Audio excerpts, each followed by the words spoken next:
Hey, my name is Chris Brennan, and this is your year ahead horoscope forecast for Pisces and Pisces rising for the entire year ahead of 2023.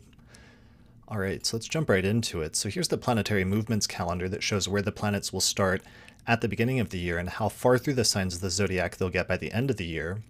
So I'd recommend watching my horoscopes from the perspective of your rising sign, although you can also look at them from the perspective of your sun sign, especially if you're born during the day, or your moon sign, especially if you're born at night. Here's some of the major transits that I want to talk about this year that I think are going to be the most crucial ones for you, and some of the dates that go along with them.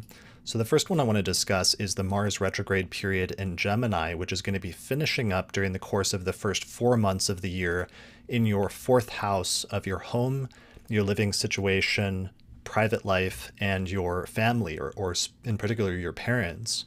So Mars retrogrades can sometimes be kind of contentious transits where there can be greater tension, sometimes fights, or sometimes feelings of like severing or separation when it comes to the people associated with that sector of the chart.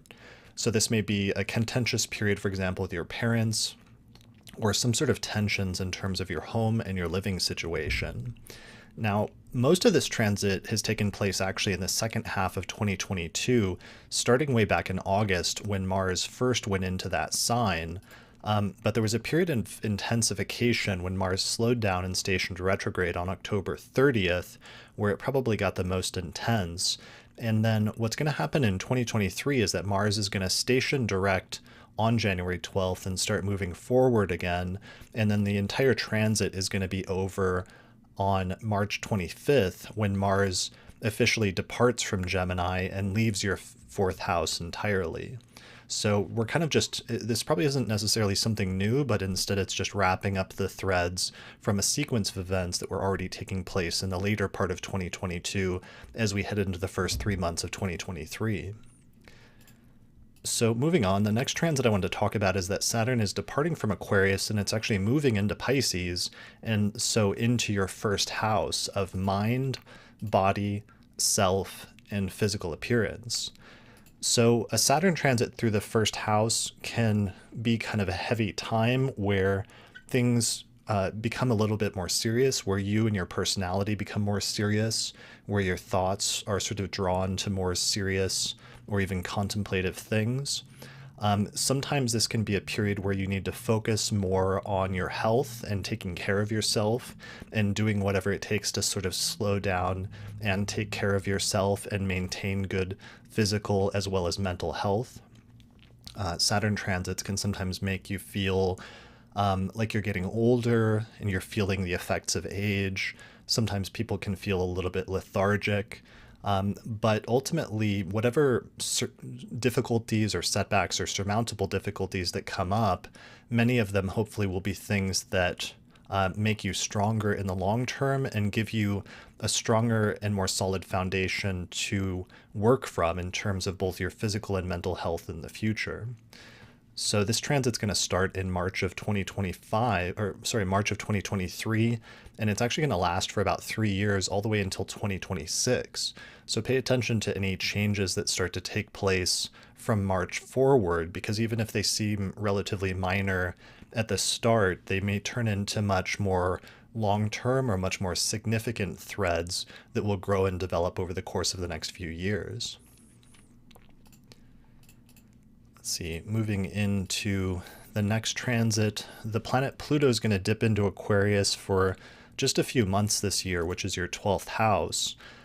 So sometimes 12th house transits like that can bring up, especially involving Pluto's, issues with people that you don't get along with in your life, and themes having to do with control or manipulation and different things like that, or the use of power. So you may find yourself needing to deal with somebody in your life that you don't get along with that's trying to sort of like control or manipulate you in some way, and figuring out a good balance of how to push back against them without necessarily going too far, I think will be part of the theme of that transit. So this is just a little preview transit that will start from March until June, but it will be a preview of some longer term trends that may come up over the course of the next decade or so, because technically once Pluto goes fully into Aquarius in the next year or two, it's going to be transiting through that sector of your chart for about 20 years until the early 2040s. So it's not necessarily going to be any one event, but more just like a sequence of some major long-term changes that will play out over a number of years. All right, so moving on to some of the more positive transits that you're having this year. One of them that I want to focus on is the Jupiter transit, where Jupiter is going to ingress into your second house of finances, and it's going to stay there actually for the first 5 months of the year. So this should be a pretty good period of growth and expansion when it comes to financial matters, where you could make some significant changes. This will tie in later actually with some eclipses that are going to take place in April there in Aries in your second house, which should represent major beginnings and major endings when it comes to financial matters in your life. But since Jupiter is going to be transiting there for the first 5 months, I think it would just be, generally speaking, a more optimal time for you to start some new business ventures or new ways in order to increase your income and possessions in general overall, and that you might find this to be a more successful time for things like that than other times in your life when it comes to finances. That's especially true for those of you with day charts, because people with day charts tend to experience Jupiter transits a little bit more positively. All right, so that's one Jupiter transit in the first half of the year. The other Jupiter transit that's going to take place this year is going to happen in the second half of the year, and that's going to be Jupiter transiting through your third house of siblings, extended family, communication, and short distance travel. So having a Jupiter transit through the third house is usually a good time to learn how to communicate more effectively or to broaden your horizons in terms of your communication style. If you've ever thought about learning a foreign language, this can be a good time to do so in terms of literally just learning different ways to communicate or different mediums of communication. If you have siblings, this could be a positive time, either in terms of some events taking place in their life or in terms of your relationship with your siblings or other extended relatives like aunts, uncles, cousins, and things of that sort. Other third house people are your neighbors and your neighborhood in general. So you may find yourself building new connections and alliances with people that live close to you in your immediate vicinity, and sort of learning about how positive or how helpful that can be when you have friends that live nearby. Third house is also good for short distance travel, so it could be about getting a new car, having some sort of positive development in terms of how you get about your local area or how you get around town. All right, so those are the Jupiter transits. The other positive transit I wanted to mention this year is the Venus retrograde that's going to take place this summer between especially June and October. So in June, Venus is going to ingress into the sign of Leo, which is your sixth house of work and health. And this should be a relatively positive transit in terms of that area of your life, especially for those of you with night charts. But sometimes it can involve going back and bringing back things from the past or reworking old things. So for some of you, this may be reconnecting with an old coworker or doing something that reorganizes your workplace environment, having a particularly positive interaction at work through a sequence of events could be part of that, because generally Venus brings together and unifies and reconciles things, and when it goes retrogrades, it can sometimes have you look back and bring something from the past into the future.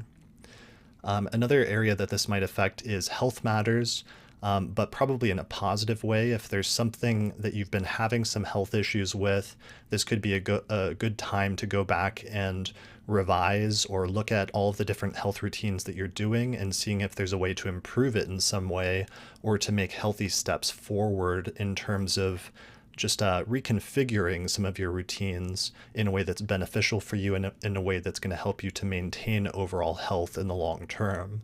And I think that'll be especially important as a nice way to begin part of that Saturn transit through the first house.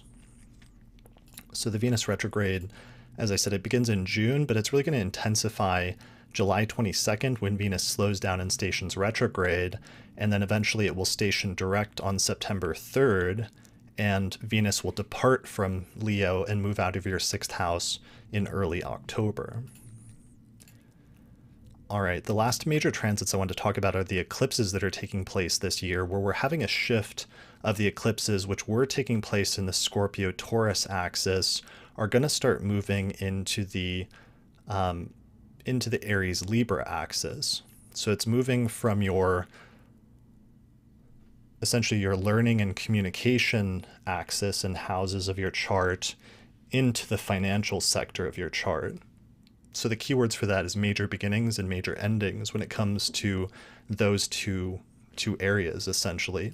So let me give some actual dates on that. So the first eclipse is going to take place in Aries in your 3rd house of communication on April 20th. And this should be a major beginning or a major ending when it comes to your communication style and the way that you communicate, as well as your interactions with siblings, extended family, or neighbors. Then we're going to have a lunar eclipse on May 5th in Scorpio, which is going to be in Scorpio, which is going to be your 9th house of learning, education, and foreign travel. And actually, backing up a second, the Aries eclipse is actually taking place in your 2nd house of finances. So the first one's financially oriented, major beginnings and major endings in terms of finances. And then the Scorpio eclipse is the one that's taking place in your learning and educations. And that may indicate a shift in terms of your beliefs, either in terms of religion, politics, or even philosophy, because eclipses represent major turning points in terms of that. So this is probably not something brand new. It's probably a continuation or a completion of some trends that have already occurred over the course of the past couple of years, because especially in 2022, we've already had 2 eclipses in Scorpio. So it should just be bringing to completion some sort of shift or some sort of chapter change that's been happening with respect to your beliefs about how the world works in general. So those are the 2 factors, and because those eclipses between your 9th house of belief and your 2nd house of finances are both taking place there in the spring in two weeks apart in April and May, somehow that may connect together your education and beliefs with your finances and your sort of earning potential at that time, and some interchange between those 2 topics. So moving on to the second set of eclipses, that's going to take place in Libra and Taurus later this year in October. There we go. So the Libra eclipse is taking place in your 8th house of shared resources, other people's money, and also mortality. So the 8th house eclipse is probably connected with the earlier eclipse in Aries, where the eclipses are starting to move towards your financial axis, which has to do with your own finances and possessions versus the way that money plays a role in your life that belongs to other people. So in some instances, this may involve, if you're in a partnership, your partner's earning potential changing and either going up or going down in a way that then reflects or affects your relationship as well as your own personal finances. In other instances, 8th house eclipses can relate to topics like debt, taxes, and loans. So there could be some major changes and major beginnings or endings, either, for example, taking out some loans, or alternatively bringing to completion a period of debt or loans that you had taken out previously, because eclipses can also be major endings. So somehow that's taking place, and it's tied in with the final Taurus eclipse in October, that was the one I mixed up earlier, that's in your 3rd house of communication in terms of changes in the way you communicate, changes with people such as neighbors, siblings, and extended relatives. But I think that one's going to be relatively positive because it's going to combine with that Jupiter transit that's going through your 3rd house at the same time in the 2nd half of 2023, which is more oriented towards growth and expansion in terms of those areas. So that looks like it should be relatively positive, and I believe that Taurus eclipse in October is actually the last Taurus eclipse, which stretches back to a series that began, I believe, in November of 2021, when we had the first eclipse around Taurus, So it was probably opening a whole sequence of events at that point that kept indicating major beginnings and major endings in 6-month intervals in that area of your life. But now by October of 2023, that will all be sort of brought to completion and kind of tied up as the eclipses then stop happening in that house and then shift over more fully to the second house, 8th house axis that has to do with your personal finances.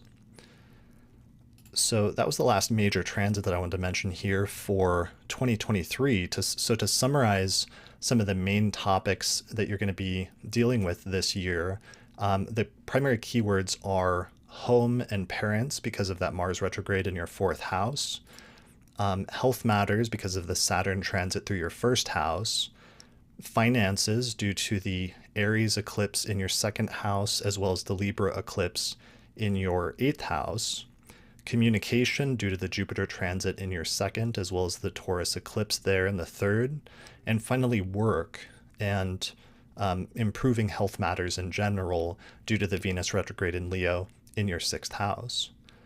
So that is pretty much it. I think those are all the major transits I wanted to go over this year to talk about what 2023 is going to look like for you. So thanks a lot for watching this. Please be sure to like and subscribe if you're watching this on YouTube. Thanks everyone for joining me in the live chat as I live stream this horoscope today. I'm going to answer a few questions here as I run the credits, but otherwise that's it for this forecast. So thanks for watching. Good luck in 2023, and I'll see you again next year in 2024. Special thanks to all the patrons that helped to support the production of this episode of the podcast through our page on patreon.com. In particular, shout out to the patrons on our producers tier, including Thomas Miller, Catherine Conroy, Christy Moe, Ariana Amour, Mandy Ray, Angelique Nambo, Issa Sabah, Jake Otero, Mimi Stargazer, and Jean-Marie Kaplan. If you appreciate the work I'm doing here on the podcast and you'd like to find a way to support it, then please consider becoming a patron through our page on patreon.com. In exchange, you can get access to bonus content that's only available to patrons of the podcast, such as early access to new episodes, the ability to attend the live recording of the monthly forecast episodes, our monthly auspicious elections podcast, or another exclusive podcast series called the Casual Astrology Podcast, or you can even get your name listed in the credits at the end of each episode. For more information, visit patreon.com/astrologypodcast. If you're looking to get an astrological consultation, we have a list of recommended astrologers at theastrologypodcast.com/consultations. The astrologers on the list are friends of the podcast that have been featured in different episodes over the years, and they have different specialties such as natal astrology, electional astrology, synastry, rectification, or horary astrology. You can get a 10% discount when you book a consultation with one of the astrologers on our list by using the promo code AstrologyPodcast. The astrology software that we use and recommend here on the podcast is called SolarFire for Windows, which is available for the PC at alabe.com. Use the promo code AP15 to get a 15% discount. For Mac users, we recommend a software program called AstroGold for Mac OS, which is from the creators of SolarFire for PC, and it includes both modern and traditional techniques. You can find out more information at astrogold.io, and you can use the promo code AstroPodcast15 to get a 15% discount. If you'd like to learn more about my approach to astrology, then I'd recommend checking out my book titled Hellenistic Astrology, The Study of Fate and Fortune, where I go over the history, philosophy, and techniques of ancient astrology, taking people from beginner up through intermediate and advanced techniques for reading birth charts. You can get a print copy of the book through Amazon or other online retailers, or there's an ebook version available through Google Books. I also recently published a new translation of the anthology of the 2nd century astrologer Vedius Valens, which is one of the most important sources for understanding the practice of ancient astrology. You can find that by searching for Vedius Valens, the anthology, on Amazon or other online book retailers. If you're really looking to expand your studies of astrology, then I would recommend my Hellenistic Astrology course, which is an online course on ancient astrology where I take people through basic concepts up through intermediate and advanced techniques for reading birth charts. There's over 100 hours of video lectures as well as guided readings of ancient texts, and by the time you finish the course, you will have a strong foundation in how to read birth charts, as well as make predictions. You can find out more information at courses.theastrologyschool.com. I also recently launched a new course there called the Birth Time Rectification course, where I teach students how to figure out your birth time using astrology when the birth time is either unknown or uncertain. You can find out more information about that at theastrologyschool.com. Each year, the podcast releases a set of astrology calendar posters for the coming year, and we've just released our 2023 planetary alignments and planetary movements posters, which are now available on our website at theastrologypodcast.com/store. There you can also pick up our 2023 electional astrology report, where Lisa Scheim and I went through the next 12 months and we picked out the single most auspicious date for each month using the principles of electional astrology. You can get that at theastrologypodcast.com/2023 report. And finally, thanks to our sponsors, including the Mountain Astrologer magazine, which is a quarterly astrology magazine which you can read in print or online at mountainastrologer.com. Finally, thanks also to the Northwest Astrology Conference, which is happening May 25th through the 29th, 2023, just outside of Seattle. This year's conference is going to be a hybrid conference where you can either attend online or in person. Find out more information at norwac.net.